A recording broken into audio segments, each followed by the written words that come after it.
အားလုံးပဲမင်္ဂလာပါရှင်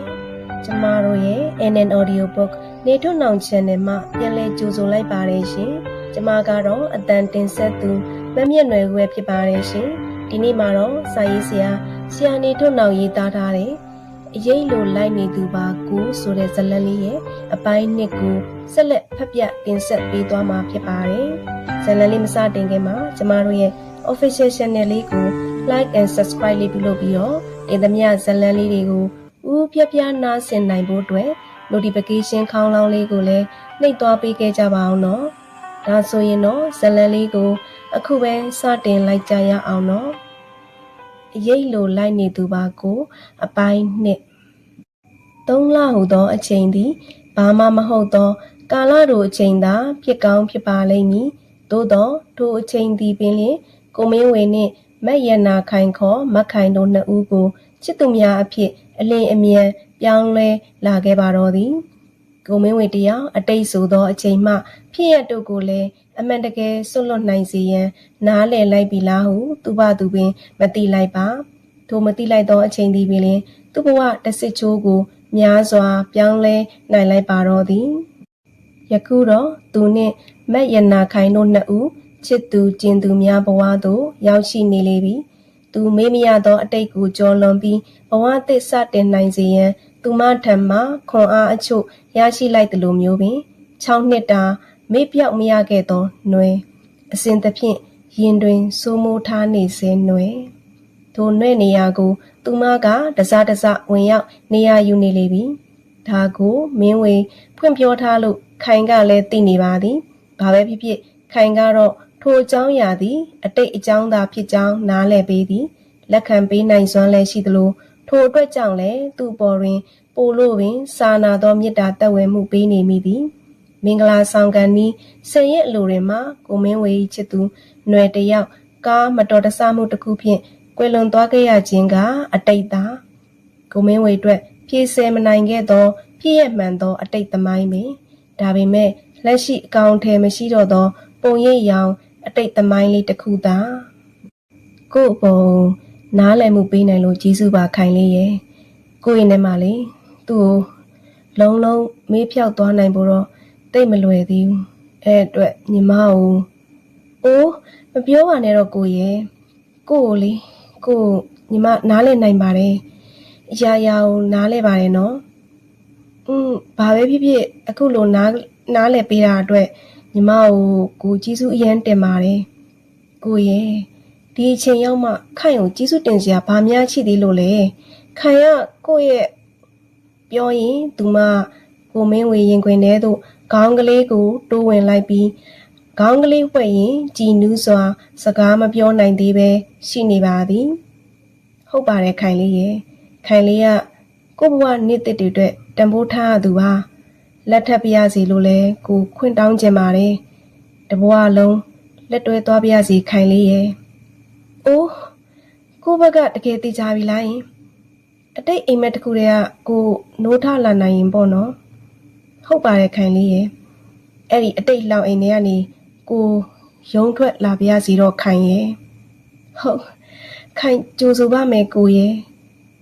ဒီနောက်တွင်တော့အချိန်ကာလများစွာမကြာခဲ့ပါအလွန်ခမ်းနားကြီးကျယ်လာသောမင်္ဂလာပွဲဟုတ်မဟုတ်မပြောနိုင်သည့်တိုင်သူမကိုကွယ်သောဖုန်ကြီးကျောင်းတွင်ခမ်းနားသောမင်္ဂလာဦးဆွန်ကျွေးနှင့်တူသူတို့နှစ်ဦးလက်ထပ်ခဲ့ကြပါသည်ထို့နောက်တွင်တော့ကိုမင်းဝေကရန်ကုန်တွင်တဦးတည်းနေဖြစ်သူမို့သူမလည်းသူမတို့မိသားစုနေအိမ်မှခင်မွန်းဖြစ်သူနေထိုင်သောကွန်ဒိုတိုက်ခန်းတွင်သာသူမလိုက်နေခဲ့ပါသည်ယခုတော့ကိုမင်းဝေကတင်မောဆက်မတက်ဖြစ်တော့ပဲဟန်ဖုန်းဆိုင်တစ်ဆိုင်ကိုလည်းကိုပိုင်ဖြစ်ထပ်တိုးချက်ဖွင့်လှစ်ခဲ့ပါသည်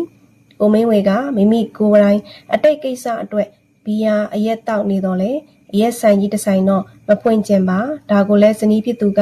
နားလည်နိုင်ခဲ့ပါသည်ပိုပြီးကောင်းလာသေးတာတခုလည်းရှိလာပါသည်ယခုတော့ကိုမင်းဝေတယောက်အရက်ဘီယာကိုတစ်ခါတရံလောက်သာတောက်သုံးတတ်သောလူတစ်ယောက်ပင်ဖြစ်နေလေပြီယနေ့ညသူတို့နှစ်ဦးဆိုင်မအပြင်ညစာစားပွဲတစ်ခုသို့သွားပြီးပြန်လာတော့အချိန်ကည12နာရီခန့်ပင်ရှိနေပြီမက်ခိုင်ကကားရှိကန်းတွင်ယောက်ျားဖြစ်သူနှင့်အတူထိုင်နေရင်အိမ်ငိုက်ခြင်းသလိုလည်းဖြစ်နေပါသည် ထိုစဉ်မှာပင်သူမနှာခေါင်းတွင်းမှပုတ်အနက်တစ်မျိုးကိုရှူရှိုက်လိုက်မိပြီးငိုက်နေရမှလက်နိုးလာခဲ့ပါသည်နဘေးတွင်တော့ယောက်ျားဖြစ်သူကကားကိုမောင်းရင်းရှေ့တူယူသို့သာစိုက်ကြည့်နေပါသည်ထိုစဉ်သူမကနောက်ကြည့်မှန်မှတဆင့်လူရိပ်တရိပ်ကိုကားနောက်ခန်းတွင်အမှတ်မထင်မြင်တွေ့လိုက်ရပါသည်ထိုလူရိပ်ကသပင်ဖားရချပြီးမျက်လုံးနှလုံးအပြူသားဖြင့်သူတို့ထိုင်နေရာရှေ့ကန်းကိုငေးကြည့်နေပါသည်သူမတကူလုံးကျင်တက်သွားလောက်အောင်ပင်ခံစားလိုက်ရပြီးရင်တွေလည်းတလှက်လှက်ခုန်နေပါသည်ရုတ်တရက်စွန့်အားသွားသလိုဖြစ်နေသောပါဇက်မှလည်းယောက်ျားဖြစ်သူကိုလှမ်းပြောရန်အတန်ပင်ထွက်မလာနိုင်တော့ပါကိုမင်းဝေကလည်းရှေ့သို့ကြည့်နေရင်ကားကိုသာဂယုဆိုင်မောင်းနေရင်ဇနီးသည်ဖြစ်ပုံကိုလုံးဝသတိမထားမိခဲ့နဘေးမှခိုင်ကတော့ကြက်သိန်းဖြန်းဖြန်းထပြီးမူးမေးလူမတက်ပင်ဖြစ်နေလေပြီကိုမင်းဝေသတိထားမိချိန်နဲ့တော့မက်ခိုင်ဓမ္မစကပြန်ပင်မရတော့ပါခိုင်လေးရေဘာဖြစ်နေရလဲခိုင်လေးသူကကားကိုလမ်းဘေးထိုးရက်လိုက်ပြီးသူမလက်တွေကိုစုပ်ကန်ရင်းမေးနေတော့သူမလက်တွေကအေးဆက်နေလေပြီထူအန်းနေသောမျက်နှာကြီးကဘာကိုမှမသိတော့သလိုလိုခိုင်လေးဘာဖြစ်တာလဲကွာခိုင်လေးကိုစိတ်ပူလိုက်တာကွာကို့တခုခုပြောပါအောင်တကောင်ရန်ကုန်မြို့ကားလမ်းကလူရောကားပါရှင်းလာသလိုယခုတော့သူတို့ကားထိုးရက်ရနေရလေးတွင်သူတို့ကားလေးတစ်စီးသာရှိနေသလိုပင်နဘေးရှိရုပ်ပြက်ဆင်းပြက်အမူအရာဖြစ်နေသောဇနီးဖြစ်သူကိုကြည့်ရင်ကိုမင်းဝေအလွန်စိတ်ပူနေမိပါသည်ခေါင်းနေလဲပူထူနေမိသည်ဝက်ယူပြန်သလိုအတက်ယောဂတခုခုများလားခိုင်လေးတတိထောင်းလေခိုင်လေးဘာဖြစ်တာလဲရေလေးနည်းနည်းတောက်လိုက်ပါဦးမက်ခိုင်တယောက်မျက်စိအနှဲငယ်ပွင့်လာပြီးအာယူပြောလာနေသည်ဟိုနောက်မကိုသူမကစက်မပြောရတော့သလိုစကားကိုအထစ်ထစ်ငုံငုံနှင့်ရက်တက်နေပါသည်စေးအေးထားတော်မိမရေတကူဆိုကို့ကိုပြောလေမူးနေရလားအယမ်းမူးနေရလားကိုတို့စီးရုံသွားမှဖြစ်မယ်ထင်တယ်နော်စီးရုံမောင်းလိုက်တော့မယ်နော်ဟင်းအိမ်ဝဲမြန်မောင်းပို့ပေးပါနော်ခိုင်လေးအိမ်မဲပြန်ခြင်းနဲ့ကိုခိုင်လေးဘာဖြစ်တာလဲကို့ကိုပုံမလင်းလင်းပြောပါလားခိုင်လေးရဲ့ခိုင်နောက်မှပြောပြပါမယ်ကိုရဲ့အခုတော့အိမ်ဝဲမောင်းပို့ပါတော့နော်ဒီလိုနဲ့ကိုမင်းဝေအိမ်တို့သာကားကိုပြန်မောင်းလာမိသည်အိမ်ရောက်သည့်တိုင်အကြောက်မပြေနိုင်သေးသည့်မိန်းမဖြစ်သူကိုမင်းဝေကအနားမှာစကားတွေပြောပြီးချော့ရင်းဖြင့်မနေ့3နာရီထိုးမှသူမအိပ်ပျော်သွားခဲ့ပါတော့သည်မနေ့တွင်တော့ငှက်ချိုက်စွာအိမ်မောကျနေသောသူမကိုမနှိုးတော့ပဲဆိုင်မန်နေဂျာကိုနောက်ကျမိဖြစ်ကြောင်းဖုံးဆက်လိုက်ပြီးကိုမင်းဝေတယောက်ဧကန်းတွင်ထိုင်ရင်းတစုံတရာကိုအလေးအနက်တွေးနေမိပါသည်စိတ်ထဲလဲတိတ်မကောင်းလှသည့်ကြောင့်စောစောစီစီဘီယာဘူးအချို့ကိုဖောက်တောက်နေမိပါသည်ကိုစောဤဘီယာတွေတောက်နေရလားကိုလေးကဲပါကိုရဲ့ကိုစိတ်တဲ့တခုခုကြောင့်တောက်ဖြစ်တယ်ဆိုရင်လဲခိုင်လေးအမီးတခုခုကြော်ပေးမယ်လေပြီးတော့ဧကန်တွင်နှစ်ဦးသားအစားကိုသာစားရင်တောက်ရင်အတူငြိမ်ပြီးစဉ်းစားကန်းဝင်နေမိကြပါသည်ကိုမင်းဝေကတော့တိတ်ဆိတ်နေမှုကိုဖြိုခွင်းရန်စကားဆိုရန်လမ်းစာရှာနေရင်ဇနီးဖြစ်သူ၏မျက်နှာကိုတေချာစွာအကဲခတ်လိုက်ပါသည်ညခိုင်လေးဘာဖြစ်လို့လဲအခုကို့ကိုပြောပြပါလားသူ့အမေကြောင့်သူမကတကိုယ်လုံးတုန်ခါသွားတော့မိအလားမျက်စိမျက်နှာမကောင်းတော့ပါဟိုလေညကားစီးလာနေတော့ခိုင်လေးခဏအိတ်ငိုက်သွားမိရဲ့နှာခေါင်းထဲမှာအုပ်စော်ကြီးနန်လာသလိုဖြစ်ပြီးပြန်နိုးလာသလိုအချိန်မှာခိုင်ကိုပြောပြဖို့တော့ကြောက်နေမိရဲ့ဘာဖြစ်လို့လဲကိုပြောပြလေကားနောက်ခန်းမှာစပင်ဆုပ်ဖွားနဲ့မိမတယောက်ထိုင်နေတယ်သူကလေခိုင်ကိုစူးစူးရဲရဲကြည့်နေလိုက်တာခိုင်လေးတကူလုံးထူပူပြီးအသက်တောင်ရှူမရတော့သလိုပဲကိုရဲ့သူကလေသူမဆက်မပြောရတော့သလိုစကားကိုရက်တန့်ထားလိုက်ပါသည်သူမဆက်မပြောသေးသည့်တိုင်သူမဆိုလိုရင်းကိုမင်းဝေကောင်းစွာနားလည်လိုက်ပါသည်ဟုတ်တယ်ခိုင်လေးဒါတကယ်တော့တက်တည်ပြလို့လည်းမရတဲ့ကိစ္စဖြစ်နေတာသူကကိုအရေးလိုလိုက်နေတော့လေပြောရရင်ကိုဆွဲလန်းနေတဲ့စိတ်နဲ့ပဲ သူမကျွတ်နိုင်ရှာသေးဘူးကိုနဲ့ဒီအိမ်မှာအတူတူစနေကြရလေညဆိုအိမ်မှာအရေးလိုတွေတွေ့လိုက်အနံ့ဆိုးတွေရလိုက်နဲ့ညကတော့သူ့ပုံကကောင်းကောင်းမြင်လိုက်ရတာခိုင်လေးတအားကြောက်တယ်ကိုရဲ့ပြောရင်သူမက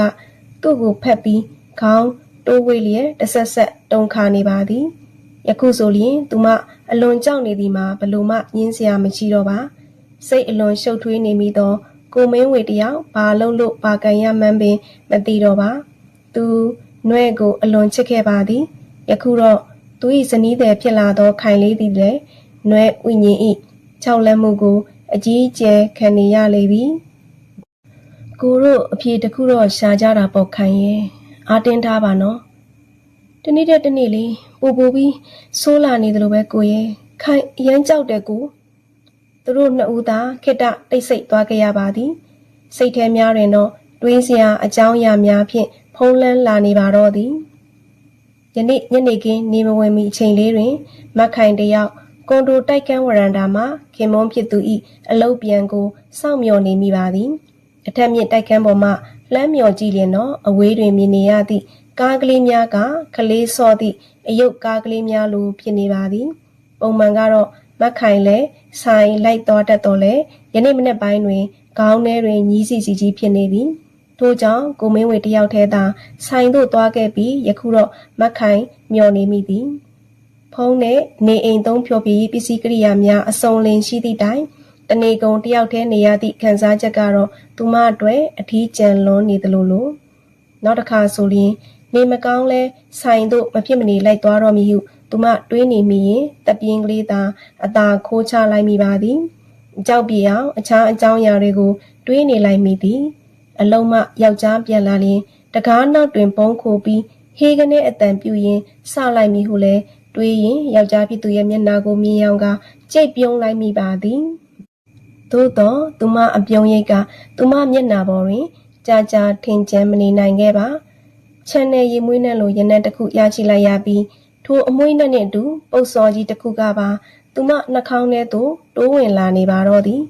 ယခုတော့မက်ခိုင်တယောက်ကြက်သိန်းတွေလည်းတပြန်းထနေလေပြီအိမ်တွင်သို့လှမ်းမြော်ကြည့်လိုက်တော့မျက်စီထဲတွင်ရိတ်ခနဲတစုံတရာကိုမြင်လိုက်မိသည်ကြောက်နဲ့ကြည်နေစဉ်မိမတယောက်အသွင်လိုကိုပါမြင်လာနေသည်ထိုမိမထံမှဖြစ်ပွယ်ရှိသောရနံ့ဆိုးကြီးကိုပါပိုပြီးထင်ရှားရှူရှိုက်လိုက်မိပါသည်ကြောက်လွန်းနေသည့်မက်ခိုင်တယောက်စောင့်တယ်ရာမရတကယ်သို့ပင်ဘယ်သူလဲအိမ်ထဲမှာဘသူရှိနေရလဲအကြောက်လွန်နေသောသူမအတန်က6ကပ်အကွဲစွာထွက်ပေါ်နေပြီးသူမပါဇက်မှထွက်ပေါ်သည်မှဟုတ်ပါလေစားဟုပင်သူမတွေးလိုက်မိပါသည်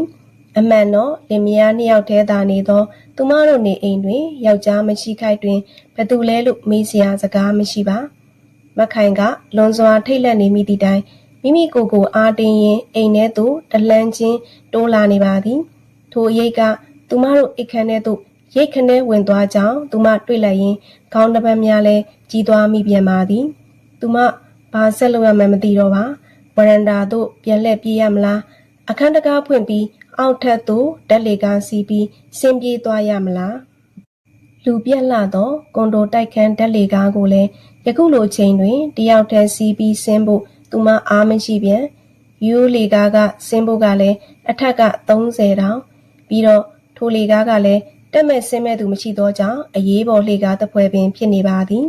တကူလုံးတဆက်တုံခါနေသောမက်ခိုင်တယောက်ကြောက်လွန်းသောကြောင့်ဒူးများပင်မခိုင်ကျင်တော့ပါငိုမနေပဲရွက်ဝဲစည်းကြနေသောမျက်ရည်များကပါးပြင်ပေါ်မှာရွှဲဆိုနေလေပြီထိုစဉ်ဖုံးမီတန်ကကျေလောင်စွာထွက်ပေါ်လာနေပါသည်တီလုံးတန်ကခင်မုန်းဖြစ်သူ၏ဖုံးရင်းတုံးဖြစ်ကြောင်းသူမကောင်းစွာသိနေပါသည်ထို့အတွက်သူမအလွန်ဝမ်းသာနေမိပါသည်တို့တိုင်အောင်လူရိပ်တရိပ်ဝင်သွားသောအပုပ်နှံကတလိုင်ထွက်ပေါ်နေသောအခန်းထဲသို့သူမဘလို့ဝင်ရမည်နည်းဝေခွဲမရသောစိတ်နှင့်ခြောက်ချားနေသောသူမမှာကြားနေရသောဖုံးတန်လေးများကပင်သူမကိုလောင်ပြောင်နေသလိုခံစားရပါသည်ကိုကြီးခိုင်ကိုကယ်ပါအောင်အခန်းထဲမှာဘယ်သူမှလည်းမသိပါဘူးမက်ခိုင်ကရင်တွင်းဝဲဒီလိုသာကြိတ်ပြီးညီးတွားနေမိသည် ယခုတော့ကြောက်လက်တုန်လှုပ်နေသောမခိုင်တယောက်၏ငိုကြွေးသံကကွန်ဒိုတိုက်ခန်းထဲမှတိတ်တခိုးမြည်ဟီးနေလေတော့သည်ထိုစဉ်မှာပင်အခန်းတွင်မှလည်းငိုကြွေးသံတဲတဲကခတ်တိုးတိုးလေးထွက်ပေါ်လာနေပါသည်မိမတယောက်၏ငိုကြွေးသံဖြစ်ပြီးငိုသံကဆွေးဆွေးမြေ့မြေ့နှင့်လွန်စွာခြောက်ချားပွေရာကောင်းလွန်လာပါသည်ဖျားကိုရေကိုကဲပါအင်္ဂန်ထဲမှာတယောက်ရောက်နေတယ်မခိုင်တယောက်ငိုတန်ပါကြီးနှင့်အတန်တွက်ရေရွတ်နေမိရင်သူမခေါင်းများလဲတဖြည်းဖြည်းမူးဝေလာနေပါသည်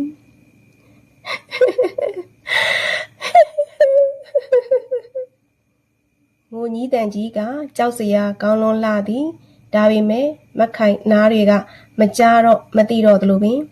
ရွယ်ချက်မဲ့သောစိတ်တောင့်တင်းနေသောအတိမဲ့ဟန်ဖြင့်ဆက်လျှောက်နေပါသည်မခိုင်၏ခြေလမ်းများနှင့်စိတ်ကိုတော့တစုံတစ်ယောက်ကလွှမ်းမိုးချုပ်ကင်ထားနေပြီဖြစ်သည်ထို့ကြောင့်လည်းငိုတန်ကြားရာအခန်းရှိရာသို့မကြောက်မလန့်မခိုင်ဆက်လန်းလာနေမိတော့သည်ဤတွင်အရေးလိုလိုက်နေသူပါကိုဇလန်းလေးရဲ့အပိုင်းနှစ်ကိုဖတ်ပြတင်ဆက်လို့ပြီးစီးပါပြီမကြခင်မှာအပိုင်း3လေးကိုဆက်လက်တင်ဆက်ပေးသွားမှာဖြစ်လို့လက်မလွတ်တမ်းစောင့်မျှော်အားပေးကြပါအောင်နော်ဒီဇလန်းလေးတွေနားဆင်ပြီးတနေ့တာမောပန်းသမျှပန်းပြေပါစေလို့စုမုံကောင်းတောင်းလိုက်ပါတယ်ရှင်ကျမကတော့အတန်တင်ဆက်သူမမျက်နှာရွယ်ဖြစ်ပါတယ်ရှင်